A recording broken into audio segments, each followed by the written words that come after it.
Welcome, everybody. We are here for the very first chapter deep dive for Jujutsu Kaisen Modulo.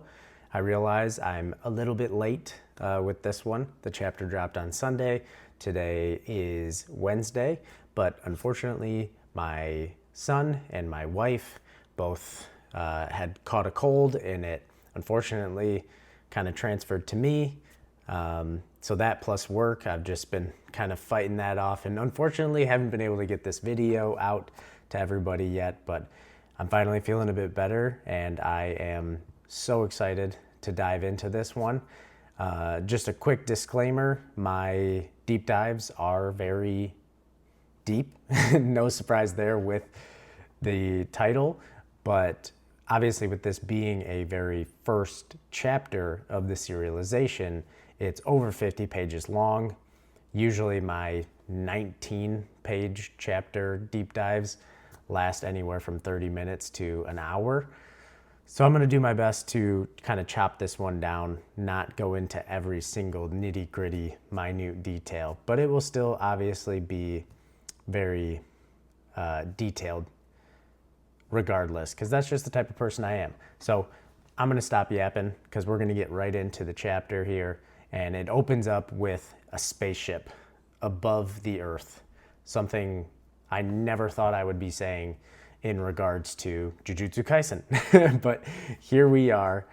It is the year 2086. So it's, I think, 60 something years later from the events of the Jujutsu Kaisen manga. For future reference, just to make this simpler so it doesn't get confusing, because I know that Modulo obviously has Jujutsu Kaisen in its title because it's a sequel series. But just to make it clear so that we don't get confused, I will always refer to the original serialization as JJK or just Jujutsu Kaisen, and then this one I will refer to it as Modulo, just to keep it nice and simple so we don't get confused. But we have the spaceship, and it says there's extraterrestrial life forms on it, about 50,000 of them, and the ship is a mothership known as the Nonax, and they are here at Earth seeking sanctuary as refugees. So this just automatically makes me think, what happened on wherever they come from. Like what I believe they're I'm going to pronounce it Cimerians. You guys let me know kind of if you pronounce it differently, or if that you think that's wrong, but I'm going to go with Cimerians at the moment. So what happened on their home world that they are now considered refugees? Was there some sort of battle, some sort of, world war that they were escaping from, or was their planet kind of wiped out and now they are seeking refuge, maybe from a different enemy? I don't know how deep Gege is going to take this, space and alien theme. It could just purely revolve around the 50,000 Cimerians that we have on this mothership. And that is, we're going to still stay on Earth here and focus on the relationship between those refugee extraterrestrials and our Jujutsu sorcerers in Japan. So I am really excited to see it unfold, but we get an opening scene of the aliens, the Cimerians, on their mothership, and who seems to be their leader. He has like these horns coming off his head, and he has a third eye, but it's a vertical third eye. We see later in the chapter multiple people with horizontal third eyes, but not vertical. So I don't know exactly why his is particularly different, but maybe we'll come to find out. They bring up Japan, and they're a little bit confused because whatever information network that they seemingly have indicated to them that America was the strongest country on the planet. And the attendant here says that that is correct, but any authority regarding diplomatic missions from anything like paranormal / extraterrestrial, apparently, is actually lies with Japan. They have the authority in those manners. And the leader asks, well, I see, like, did you find something out?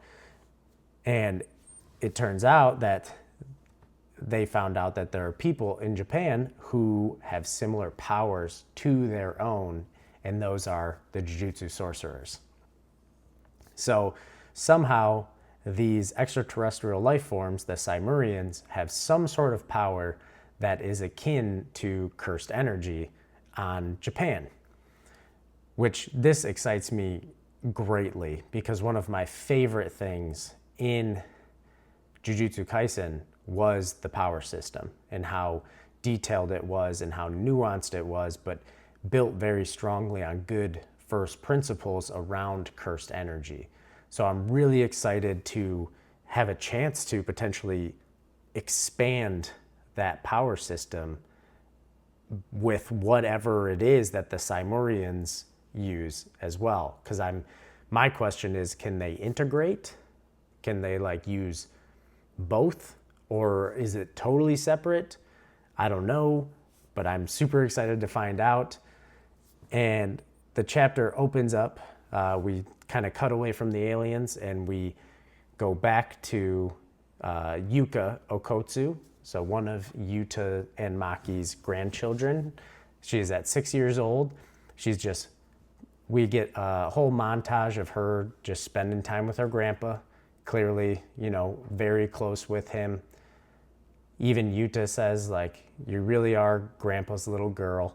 So it's really cute just to see this, relationship that he has with his granddaughter. Because we know Yuta as a character was someone who was very empathetic.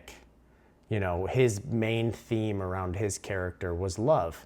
The whole situation with Rika, and then we have with Maki, and now it makes me really happy to get to see a glimpse of him after he's now lived this very long and presumably happy and love-filled life after the crazy events of, well, even for him, Jujutsu Kaisen 0, and our main story of Jujutsu Kaisen and the whole situation with Sukuna in the culling games and everything with that and Kenjaku. So it's just good to see, hey, he got to live out his life into old age. He got to have a family, and he has a loving granddaughter who just adores him. So it makes me really happy for Yuta. He won. He won in life. And we get a scene where he leaves his ring, the ring that presumably holds Rika. We don't necessarily know how that works once Yuta is gone, but he gifts the ring to Yuka, and he says that the ring will watch over her when she's a fully fledged sorcerer. He tells her to work hard, and Yuka, pronounces that she will work super hard. She's super excited that Yuta cares enough about her to give her his treasure. So it's just a very cute scene. But then in, Jujutsu Kaisen fashion, the next thing we know, we skip right to Yuta Okotsu's funeral. So now this is 4 years later. Yuka is 10 years old, and she is, just seen laying on the casket, saying that she'll promise that she'll be just like her grandpa one day. And it's just very, it's very cute. She had a very close relationship with Yuta, and she is vowing to keep her promise that she made to him even 4 years prior to this. We get a cut to after the funeral where Yuka's mother actually tells her to give her the ring, give the ring back, and that it belongs to her brother Tsurugi from now on.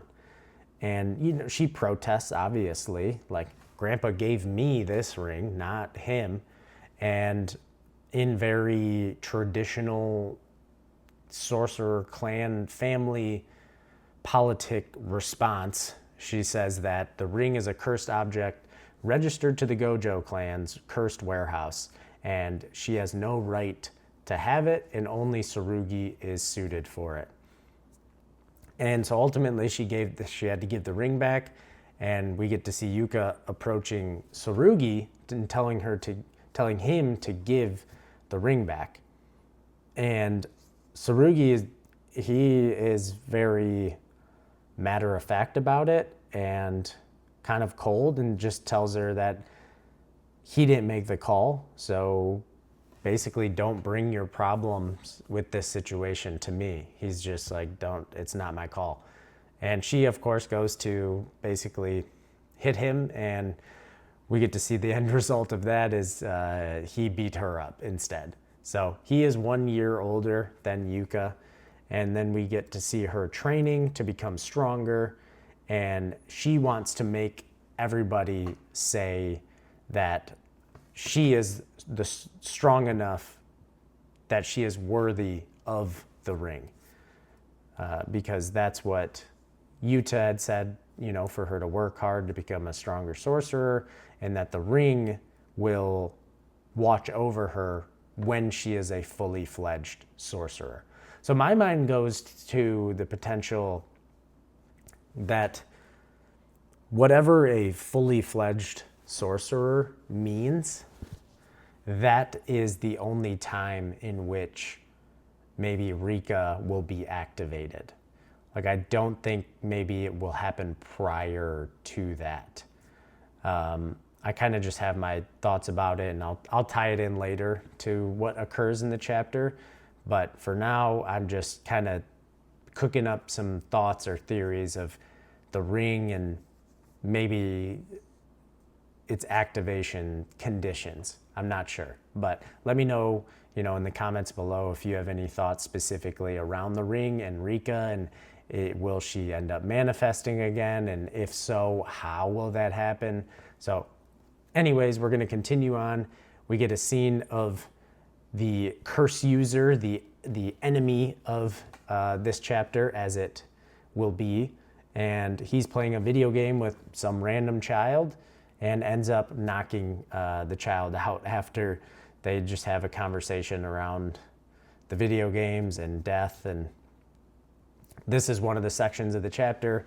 I could go further in detail, but again, I'm trying to keep this focused and shortened. So I'm only going to focus on the juicy stuff. And all we need to know is that this guy is a bad guy. He's a curse user, and he is kidnapping kids. Because from then we transfer to seeing Tsurugi and Yuka older now. So now Tsurugi is 17, Yuka is 16. So this is 6 years after the events of Yuta's funeral and the ring being taken from her. So 6 years. There's been a recent cases of Japanese citizens being abducted, so be used as energy sources.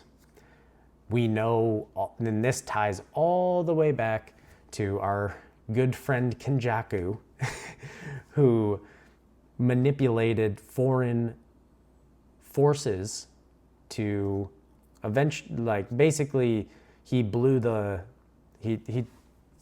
what's the phrasing? The cat out of the bag. He took the cat out of the bag in regards to cursed energy and how Japan has a monopoly on this natural renewable energy source that comes from the populace. So we are still seeing, even 80 something years later after the events of the Culling Games, because we knew Kenjaku ultimately just manipulated those foreign countries to invade into the colonies under the guise that they would be claiming basically infinite energy for themselves. But we know it was to serve them up on a silver platter as fodder for the cursed spirits within the colonies to then, at their time of death, gather that cursed energy that's released even from non-sorcerers, and that accumulated in the barriers, which then provided enough cursed energy to meet the prerequisites for activating the merger. So that was it was very much an means to an end sort of situation, but we're even seeing that it still has ramifications 80 something years later. So we've got our team here. This is Usami. We don't get a title card for what like level of a sorcerer he is. I would make the assumption that he's a grade 1 sorcerer, but I could, totally be wrong. Hopefully we'll find out. I believe we'll probably find out soon enough. But he wants the 3 of them to investigate the scenes and report any leads that they find to the higher ups. And they're like, all right, sounds good, but what do you mean 3? And that's where we get the introduction of our seeming alien main character, who's going to round out our trio, because we gotta have the good old trio. So this is, I'm not even going to say his full name. Actually, you know what? Yes, I will. So he pronounces he is Inspector Marulu Valvol Yelvori. That is a mouthful and sounds like a made-up alien name. So I love it. His design is awesome. Obviously, he looks almost identical to the Simurian that we saw at the beginning of the chapter on the ship, talking to who I presume to be the leader of the Simurians. But we know that the only difference between them is Maru wears like the headband around his hair, and his eyes are more of like a green color, and the other one we saw at the beginning of the chapter has more of like orange-red eyes. So that's like their visual differences. But this is Maru. We just shortened that super long name down. And he is perplexed that kidnappings... Well, he's perplexed that Jujutsu sorcerers are rare outside of Japan, which obviously they explained to him that cursed energy it's a sort of emotional energy that's unique to Japanese people. So typically only Jujutsu sorcerers come about in Japan, not anywhere else, except for rare exceptions. The only one that we even know of from the previous series was Miguel. So it is extremely rare. And he connects the dots. Oh, so that's why the abductions have been targeting, the abductors have been targeting Japanese citizens. And Tsurugi's like, hang on, like, what? You don't even know that? Like, this is going to be way too much of a headache, and I'm going to be way too anxious the whole time to be basically carrying along a dead weight into this mission. And Yuka's basically just like, well, who cares? It's just a little investigation. It's not like we're going to come across curse users. And Maru's like, well, what's a curse user? Like he doesn't know anything. He's an alien. He doesn't live here. He doesn't know anything about this. So it's hilarious because it basically prompts a situation for Tsurugi and Yuka to just start arguing with each other. And the whole time in the background, Maru's just like, what's a curse user? What's a curse user? He just still wants his answer.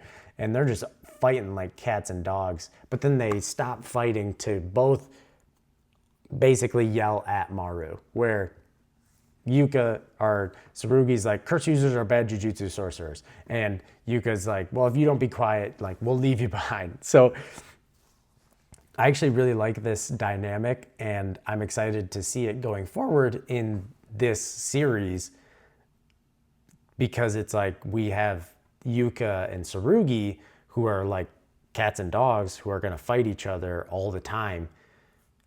And then you have the clumsy, innocent, goofy person who is very ignorant of a lot of different things that they will have to explain to him. And it'll basically be used almost as a common target for the two siblings to go after. So I already enjoy the dynamic between the three.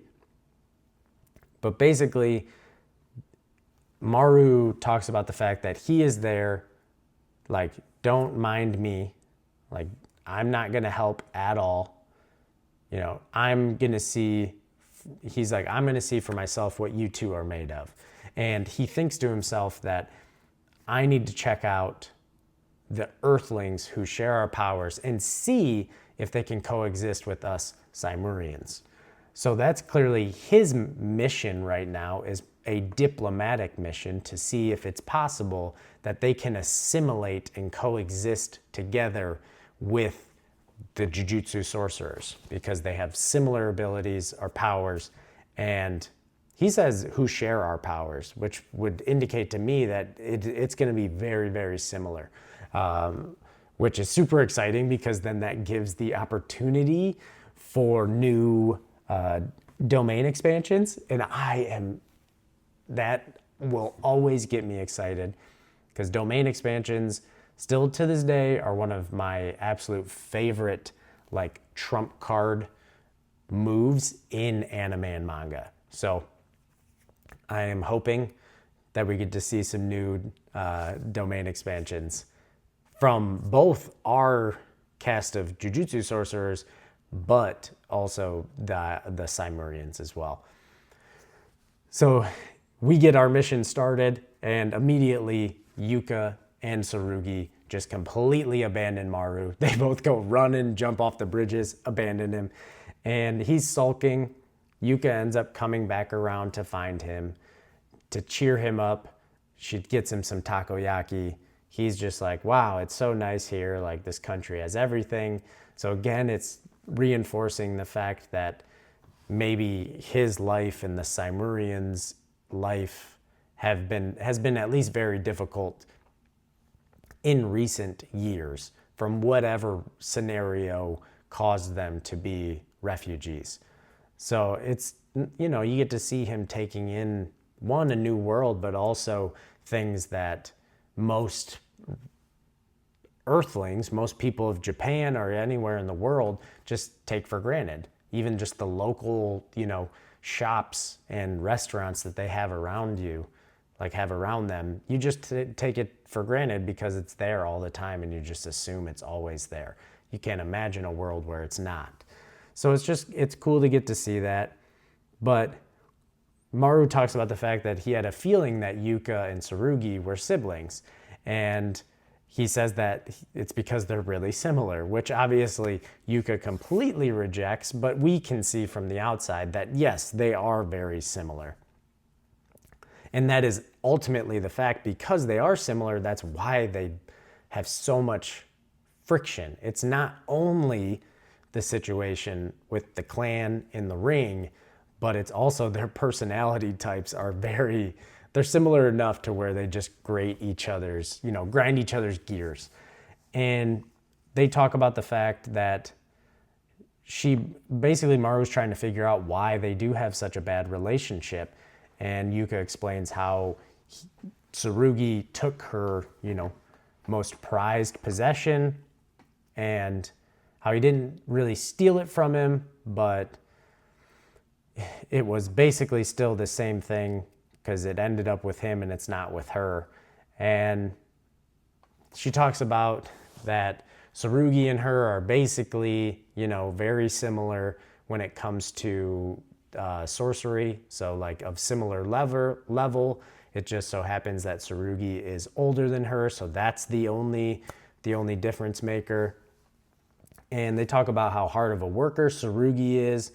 And along with Yuka, she even talks about the fact that, she's working her butt off too, which we got to see a little bit of.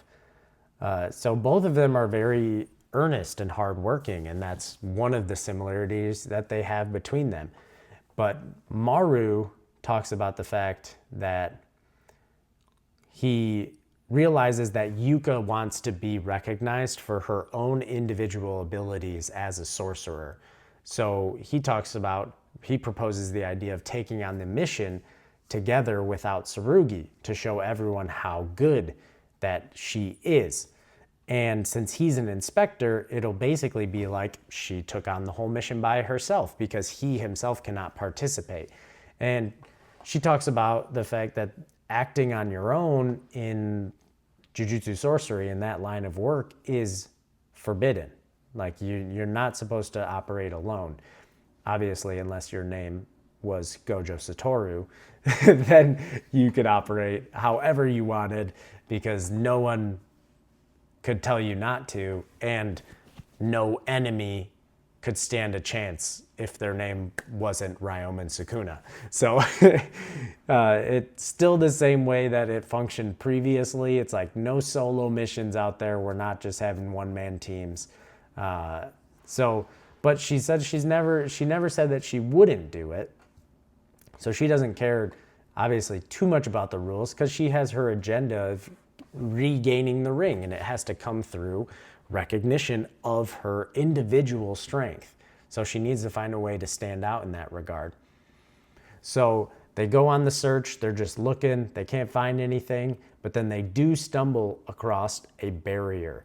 And this is a barrier that when you follow a certain path, so you're fulfilling a certain condition, and that activates the barrier's function. And in this case, it's a road that has a physical gaze curse. So it basically, once you get on the path, it will keep manipulating you to go certain directions to ultimately fulfill the conditions so that they can lead you astray and then take you where they need to go. So as they're, figuring this out, Tsurugi just pops up out of nowhere. And, he basically surmises the same exact thing that they had just figured out. He's like, oh, you sense the barrier as well. And he goes to get his own curse tool. And as they're getting their own curse tool, Maru tries to... Basically, Yuka asks, like, why are you letting this whole situation between them? So why is Maru letting the sibling relationship between Yuka and Tsurugi bother him so much? And he actually opens up about the fact that he has a brother. He has a younger twin brother, which is the Simurian that I talked about earlier from the beginning of the chapter. And they don't get along at all. He said he's tried to patch up things with him for a long time, but it just never works out. And says they're not fighting for any particular reason outside of the fact that Maru is so clumsy that it makes his younger brother very angry. So I'm assuming that his brother is much more of the rigid, stern, calculated type, and that would make Maru basically the exact opposite side of that coin, and that's why he wouldn't necessarily like him very much and why they don't get along. So he just talks about the fact that how much that tension and that negative relationship with his brother, with his sibling, bothers him, that he doesn't want, how much pain it brings him. He doesn't want Yuka and Tsurugi ending up with that feeling of pain as well. But Yuka just tells him to stop projecting, his view of how siblings should be on them.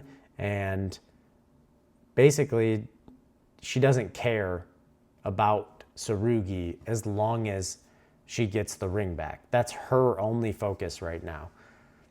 And that's kind of where that conversation ends. And then they get to work basically putting up caution tape around where the path begins, where the curse path begins, to, make sure nobody enters further.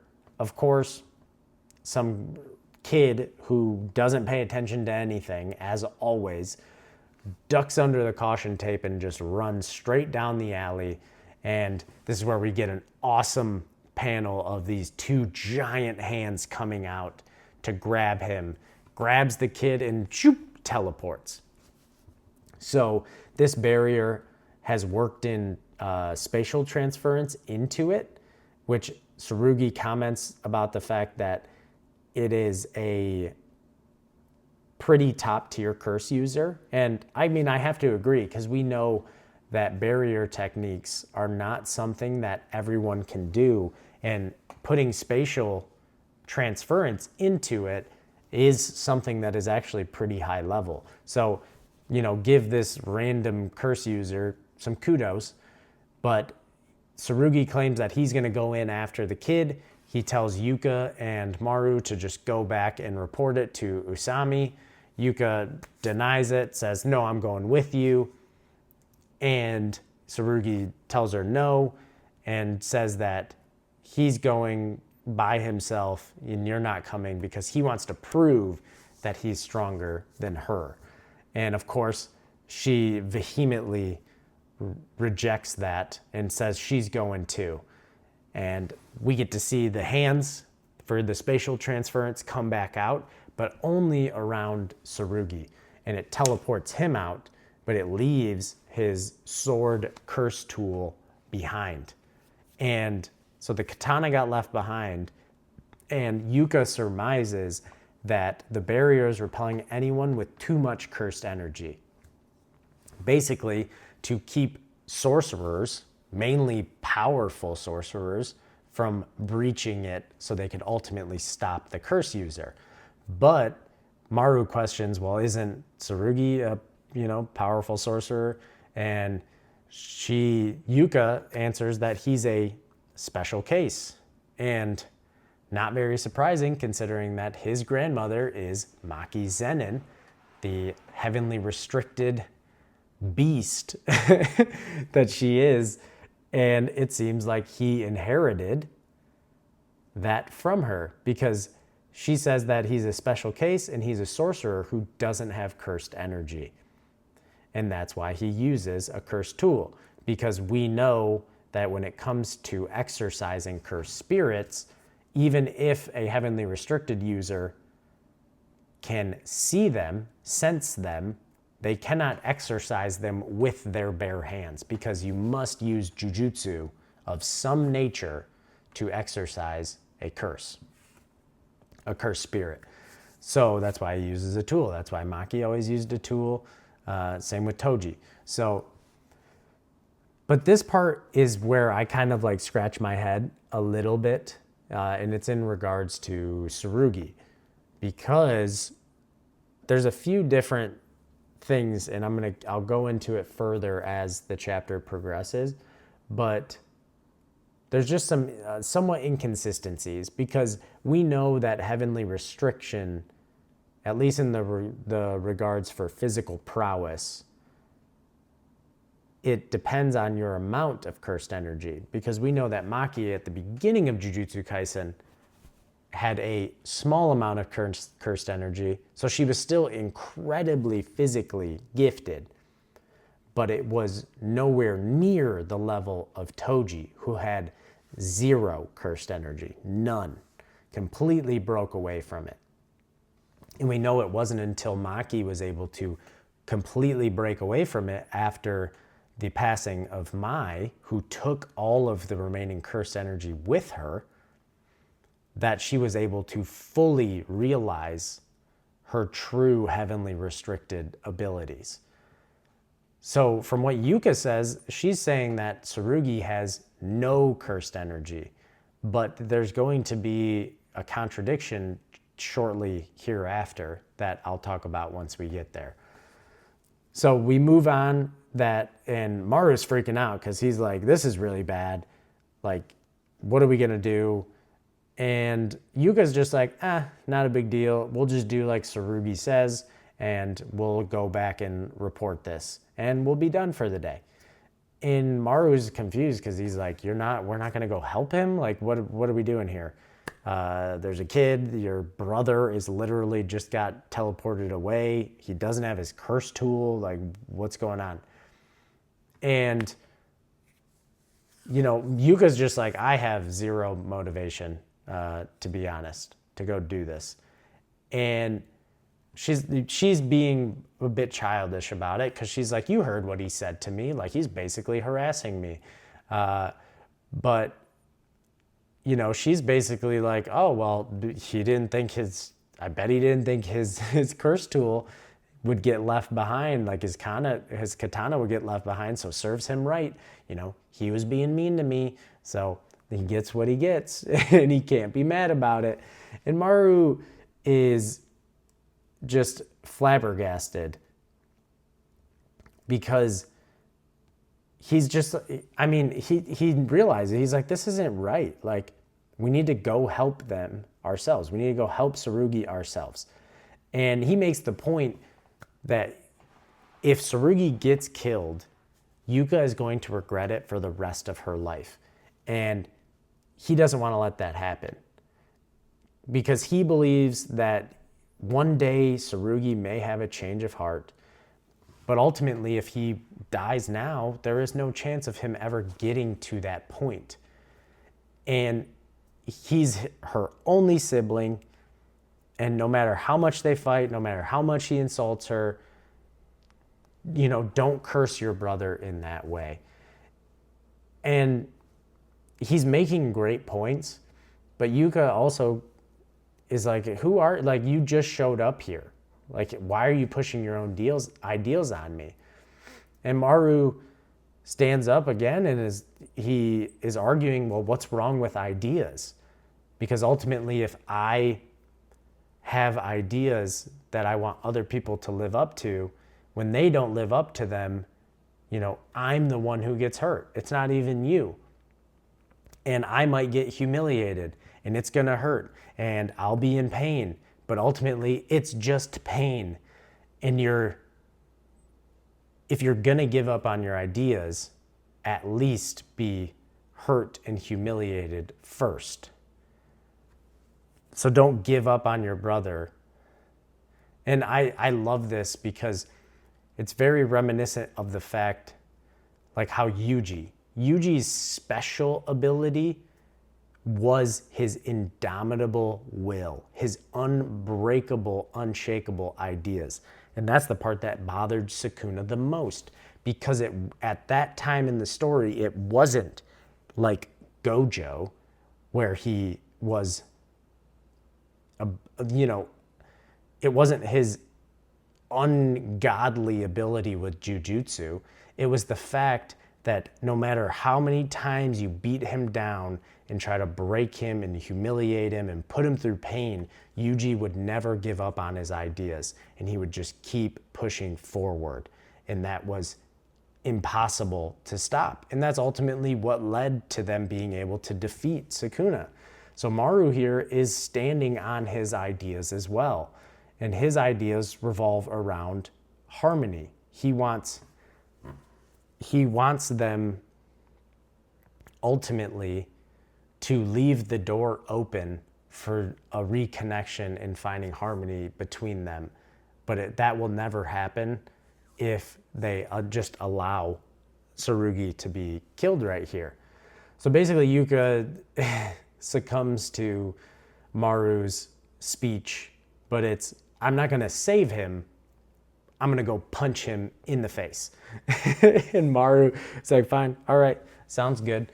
So they go, we cut away from them. They're obviously going to go on the hunt. And we get to cut to Tsurugi, he's captured. He's got binds around his arms and like this collar thing around his neck. And the curse user is chilling there, just telling him all about how it's like the layout of Kyoto is, really suitable for his barrier technique. And Tsurugi's like, well, you decided to basically set this up in Jujutsu High's territory? Like, that's pretty dumb.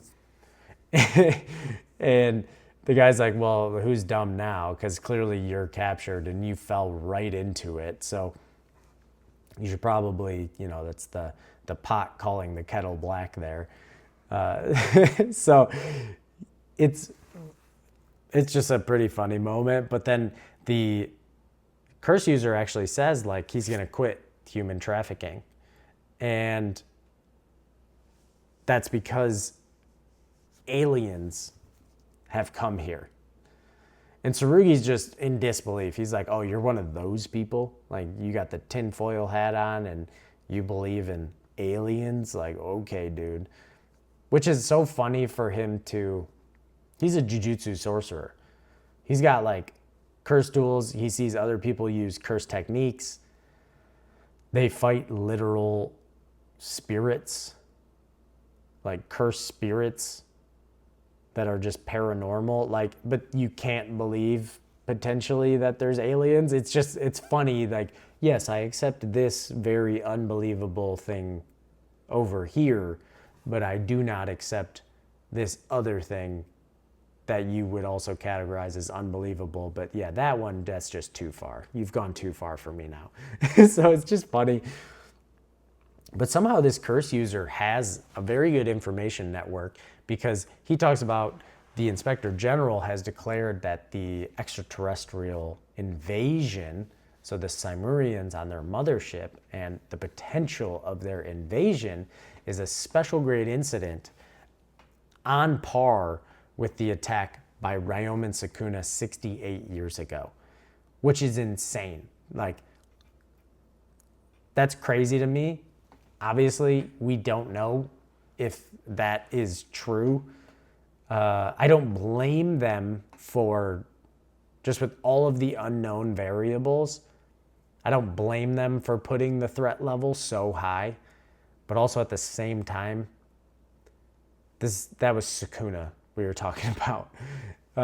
And even Tsurugi is basically totally against that idea that it could be on par with Sukuna, because he's like, Sukuna was the cause of ground zero of the whole thing in Shibuya and the Inhuman Makyao. That was the Shinjuku showdown, basically, that whole thing. And I mean, that's a great point. Like, I just can't see anything being on that level. Like, Sukuna almost won. The villain almost won at the end of the series. So this is insane if this is true. And it also opens up absolutely, if, let's just say, for example, that the Simurians and the potential invasion of them is on par with Sukuna. At least from the sounds of it, with this chapter, the sorcerers of this time, they are screwed. They are so screwed, because he brings up the fact that Satoru, like, in the past, with that whole situation with Sukuna, they had sorcerers. Like, he said, he specifically calls out Satoru Gojo and Yuji Itadori, who put a stop to it, and asks him, do you know of anyone as extraordinary as them nowadays in Japan? Which is a great point, because without either Gojo or Yuji, if we remove either one of those from the picture from the past series, Sukuna wins. Hands down, 1000%, not a chance without either one of them. Because Gojo he put in the work in the very beginning to basically nerf Sukuna to the point that the rest of the cast would not get instantly obliterated. And then Yuji, with his indomitable will and his soul-shaking punches that were specifically tailored to getting Sukuna separated from Megami. Without either one of those, our good guys, it's GG's. Goodbye. See you later. So he makes a really good point, because apparently the sorcerers of this age they're weak. Because after the events with Sukuna, presumably there was no large imminent threat, and most of the extremely powerful special grade curses that we knew of were already exercised. So they were in, like, the cycle of basically, like, their rebirth. So, it was just in an era that resulted in them getting much weaker. Because we even know from the Heian era to the modern era, that was a huge reduction in overall strength of sorcerers because of the times. And it went further away from, mortal combat just on a daily basis for people to a much more modern and civilized environment where it wasn't just, we're going to fight to the death over everything. Because we have the examples of the Heian era sorcerers from JJK, obviously Sukuna, but removing him, it's like when you look at those sorcerers compared to the modern sorcerers, it's like, it just, people like Yorozu, Urame, Ryu Ishigori, Uro Takako, Hajime Kashimo, all those guys, if you compare them to like 90%, 95%, 99% of the cast of the modern sorcerers, it's not even close. So it seems like it's gotten even worse because now we don't have all of the other heavy hitters who rose up after Gojo. Presumably, because we know we've already lost Maki, she's gone, Yuta's gone. We don't know the situation with Hikari. We don't know the situation with Yuji Megami. So it's like, who is the top dog? Who is the strongest sorcerer of this age? So that was a bit of a long tangent here, but it is a very good point because at least if the Simurians are on that same threat level, we need a force that can at least stand a chance because right now, if that's the case, all right, they're taking over. It's done deal. GG's. But this is where we also learn about the Kyoto Paranormal Security Treaty that was enacted. So after the events of everything with Sukuna, apparently a treaty was signed that resulted in Japan being the diplomatic authority with anything like paranormal, because they're like, oh, you guys dealt with that and clearly have the special forces, sorcerers, to deal with things like this. So if we run into any scenario, we're just going to kick that to you. So it seems like the Simurians originally showed up to America, and America was like, you guys came to the wrong department. It's actually Japan. So yeah, you guys head on over there. We're good. It's not our department. So after they have their kind of back and forth, this curse user, reveals all of the children that he has packaged up, and this is where we get the conflicting information around Tsurugi and his heavenly restriction. Because this curse user calls out the fact that Tsurugi's cursed energy is weak. But saying that it's weak would imply that he can sense it, which means he does have cursed energy.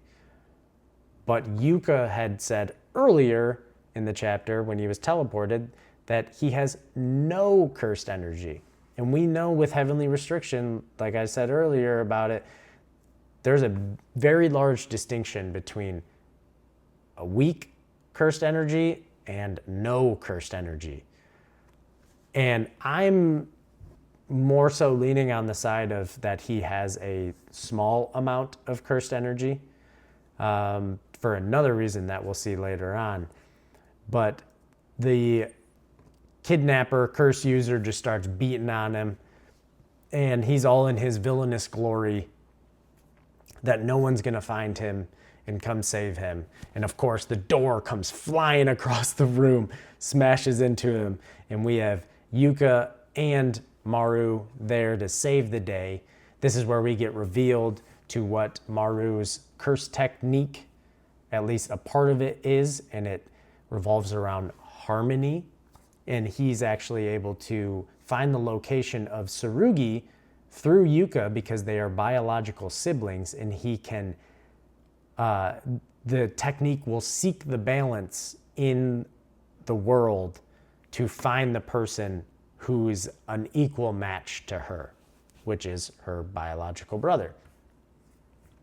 So this is very interesting. I think like harmony seems to be kind of the main ideological focus of Modulo. And because obviously we have this sibling relationship both between Yuka and Tsurugi and Maru and his brother, and we're going to be seeking unity and harmony between them and their relationships. But it's cool that we actually get to see Maru's abilities tie into the same way that he feels about his ideas. So I'm really curious to see what the offensive implications of this curse technique could be, because this is more of like a utility search function ability. But I'm curious to see if it maybe, when it comes to attack or defense, maybe it operates a little bit similar to, it makes me think of like Ugram Hashwalth from Bleach, the Sternritter Grandmaster, and his Shrift B, the balance, where he manipulates the balance between two things to do crazy stuff. I'm not saying that Maru would be able to go to that extent, but that's kind of where my mind goes, but just a more balanced, nuanced version of that ability for like harmony and balance. But I don't know. We'll see. I'd love to hear if you guys, have any interesting ideas around his harmony curse technique. But they get in, they release Tsurugi of his binds, and immediately Yuka follows up with her earlier statement where she just goes immediately to Tsurugi, let's fight. So they start throwing hands. Maru's just he's like, what the heck are you, right now? Like, really? Are you serious? And they just start going at it, and Tsurugi just clocks her. And she just immediately starts crying like, oh, he's so strong. Like, she already knew that because of how hard he works. But then she immediately deflects away from the situation with Tsurugi to going after the bad guy, like, give it up. Like, and Tsurugi is just like, what was all that about? Like, you show up to presumably save me, then you go to let's fight each other, then I beat you, and you just go right back to, okay, let's actually take out this curse user. So I'm loving the dynamic, the humor. But this is where now we get to see Yuka's ability. And hers is called Savage Jaw Strike. And she creates like these, what looked to me to be some sort of like dog or feline, like cursed energy claws and heads around her fingers. And she mixes that with like martial arts strikes, and it actually leaves lacerations like she has real claws.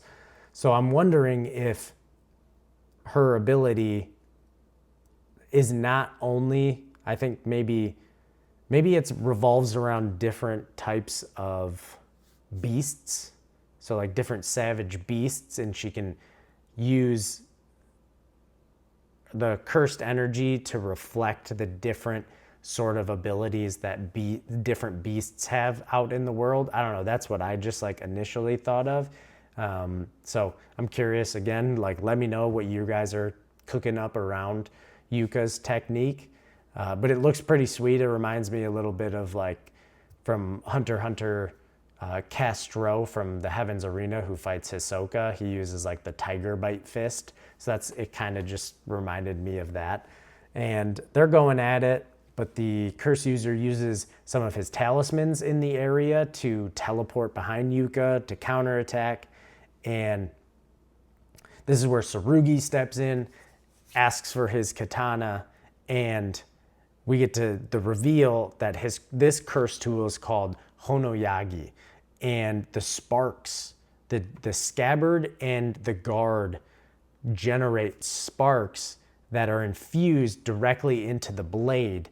And he combines that with new shadow style Bato sword drawing to emit flames from his sword. So he uses that to burn all of the talismans in the area so that the curse user can no longer use the talismans to basically like teleport around the area. And then Yuka goes in for the final hit with her Savage Jaw Strike, biting twist, and just gets the guy right in the gut, knocks him out. But before we go on to the very end of the chapter, this is where my other question around Tsurugi comes into play, because we know he can use the curse tool. The curse tool is an independent ability that does not require cursed energy from the wielder to operate. But at least I was under the assumption or the understanding that in order to use New Shadow Style, you definitely needed cursed energy and you needed to be able to manipulate it. So this again lends, at least to my thought, that Tsurugi does have some amount of cursed energy, or else I don't think he'd be able to use New Shadow Style. Because we know all the way back in the fight against Sukuna, when he regains his domain expansion later on in the fight, we know that Maki had no defense against Sukuna's Malevolent Shrine sure hit effect. And that's why we had Miwa step in to use Simple Domain in order to save Maki. And it's like, I'm sure Maki, if heavily restricted users are able to also learn Domain or Anti-Domain or New Shadow Style, I'm sure she would have. So this just leads me to believe that he has some amount of cursed energy still, and that's how he's able to do it. But either way, it looks awesome. So we continue on. That guy's knocked out. All the children are fine. And we get a nice moment of Tsurugi acknowledging Yuka and the fact that she's gotten stronger. And this is where he says that he'll work harder too, so that he can give the ring back to her. And we get a flashback to Tsurugi as a 7-year-old, and just like Yuka's at the very beginning of the chapter with Yuta and Grandpa, this one the whole time is with Maki. So he's just calling Granny, Granny, Granny. So he clearly had a similar close relationship with his grandma Maki that Yuka did with her grandpa Yuta. And Maki is there and talks about the fact that Tsurugi is a lot like her, which we obviously know in regards to heavenly restriction, but maybe she means also personality type as well. Not sure yet. We'll have to see more from Tsurugi. But she talks about the fact that he is like her and he gets stronger through loss. But it's a double-edged sword, so he has to be careful. And clearly, to me, this just immediately makes me think of the situation during the Perfect Preparation arc for Maki with Mai, where she did literally get stronger through loss.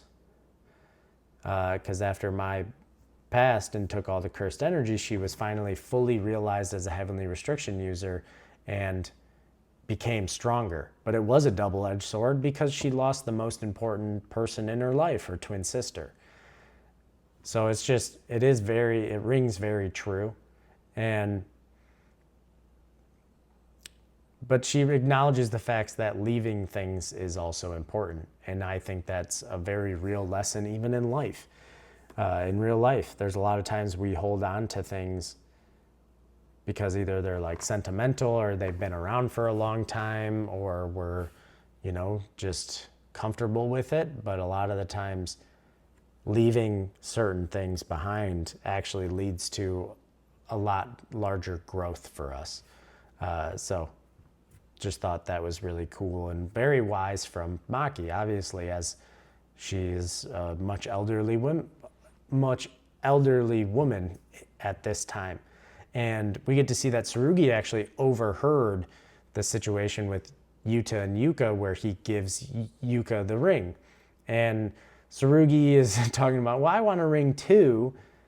And Maki tells him that it's a protective It's a ring that's a protective charm to ward off danger, and that he doesn't need it because he is strong. And he likes getting that praise from his grandma. And that's why when it cuts to 4 years later after Yuta's funeral and the ring is being given to him by their mother, he asks the question of why. Like, why am I getting this ring? And his mother responds with, because you need it the most. And that's the exact opposite of what Maki, the person that he seemed to trust the most and wanted to emulate the most, had told him. And it's the same situation, just inverse of the situation with Yuka and Yuta. And him talking about working hard to become a fully fledged sorcerer so that the ring would protect her, or, that whole situation, but it's the inverse. And Tsurugi is completely against it, rejects it, says, I don't need something like that at all. And she just responds with basically the same thing that was told to Yuka when she took it, was that this is the Gojo clan's decision.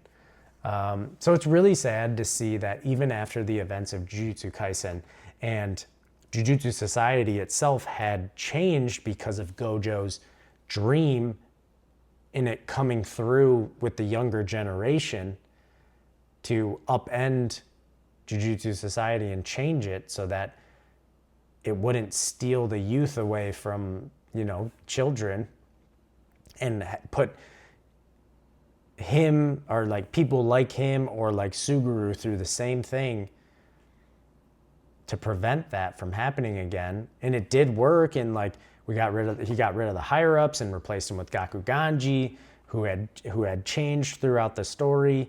And we obviously had all of our main cast that survived that could carry on those ideas as well. But it seems like, even with all of that change, there is still old family feuds and control and dynamics and politics that still have not gone away. So maybe that is something now we're going to focus more on, is going to be the clan political dynamic rather than just the Jujutsu Society, Jujutsu High side of the story. But either way, she just tells him that what he wants is irrelevant. And he's clearly just upset, distraught. He's crying. He's talking about the fact that Granny Maki was the one who trained him. Like, he doesn't need the charm. He's going to get stronger and show them. He wants to make them say that you don't need that ring. You're Maki's grandson after all. He just wants that recognition. And he says that, sorry, Yuka, just let me hang on to it until then. So where she thinks Yuka thought that he was just completely unbothered by it or didn't care about her feelings towards having the ring, it was more so that he didn't have a choice either, how just like she didn't to hold on to it, he didn't have any choice to receive it, but he wanted to take it he knew how important it was to her, and he himself, for his own self-worth, didn't want it, didn't believe he needed it. So it's just so interesting to see how he wants to make everyone in the Gojo clan say, you don't need the ring, and Yuka wants everyone in the Gojo clan to say, you are strong enough to have the ring. So they're both working technically towards the same goal, but they think they're on opposing sides. But like from a perspective, they're approaching it from two different ways. So I really like this sibling dynamic going on between the two of them. But to move on to the last section of the chapter, the curse user was not actually fully knocked out. He comes back to and starts to begin teleportation. The barrier technique activates again, and he's trying to teleport himself and all the children away because he already has secured a buyer. So I'm curious if we'll see who this buyer is that this deal obviously falls through, because right at the moment before he's going to teleport, we get to see an eye opening in this awesome dark black panel, and it's Maru activating his third eye on his forehead, and it just instantly knocks the curse user out. And we have Yuka and Tsurugi just like, what the heck was that? And Tsurugi, because he had just heard that aliens have come to Earth, he's like, wait a minute, Maru, are you an alien? And Maru is obviously, the cat is way too, it's out of the bag. It's way too late. They saw it. So this is where the chapter ends. It was a great first chapter. I'm so excited to get the next one. I'm already really enjoying the premise. I'm really excited to see how this expands the world of Jujutsu Kaisen, the power system, and we're exploring different character dynamics and ideas in this sequel. And I am locked in and I'm here for it. And I hope you guys are all too. I'm just going to end it here. If you've made it this far, I greatly appreciate you. I know this has been a long one, but I will be here every week reviewing Modulo, going deep into it, maybe making some theories. I plan on still making videos about Jujutsu Kaisen, the original one. If you're interested, I have a video breaking down in extreme detail the teaser trailer that we got for season 3, but I will also be doing episode breakdowns for every episode that is released of season 3 after the new year. So check those out if you want to. And I hope that wherever you are, that you're having a great day or night. And I look forward to continuing the journey of Jujutsu Kaisen Modulo with all of you. So I will catch you guys in the next video. Peace out.